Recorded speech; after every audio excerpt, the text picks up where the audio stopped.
नमस्कार all my viewers. मु रिंकी आपण मानक स्वागत करुच्ची मोर YouTube channel mom's recipes magic with Ritwik को। आज आम आलूर एक टेस्टी आलू पकोड़ा बनैबा। तेबे चलतु रेसिपीटी को स्टार्ट करवा। मुझे आलू अदा रसुण कंचा लंका पियाज एवं भृषंग पत्र को छोट छोट कर काटी नहीं। एबे गोटे पात्र रे बेसन ऐड करी से आलू एवं पियाज लंका भृषंग पत्र अदा रसुण सबु गुड़ी को धीरे धीरे ऐड कर नेबे।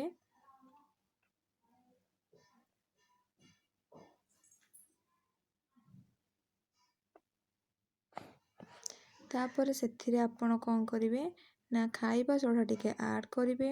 खाइबा सोडा ऐड करबा द्वारा पकोड़ीटी हमर बहुत फुला फुला होई फुलिकी नरम हबा और क्रिस्पी मध्य हबा। तापर आमे सेथिरे टिके हळदी आवश्यक अनुसार आपण आपणक टेस्ट अनुसार सेथिरे लूण ऐड करिवे। तापर सेथिरे टिके कलर पई आपण चिली पाउडर ऐड करिवे एवं टिके पानी ऐड करी तार गोटे स्मूथ बैटर बनई देबे। स्मूथ बैटर बनैबा द्वारा ताको किछि समय तापर रखिदेबे। 5-10 मिनिट रेस्ट कला परे एई भली रेस्ट करिया पई छाडी देबे। तापर आमे तार पकोड़ा बनैबा। एबे मु कढ़ी रे तेल गरम करिकी तेलटी को पूरा हाई फ्लेम रे गरम करि नेबे। तापर पकोड़ा गुडी को सेथिरे धीरे धीरे छाड़िबे छोट छोट करी। एबे देखंतु पकोड़ा गुडा का हमर फ्राई होची।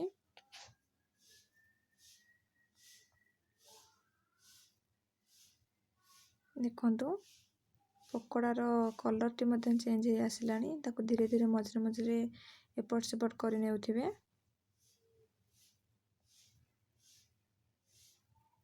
देखंतु पकोड़ाटा हमर पूरा फ्री रेडी हो गलानी।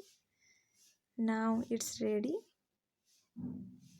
आपण एई भली टेस्टी रेसिपी गुडी को देखि रहिबा पई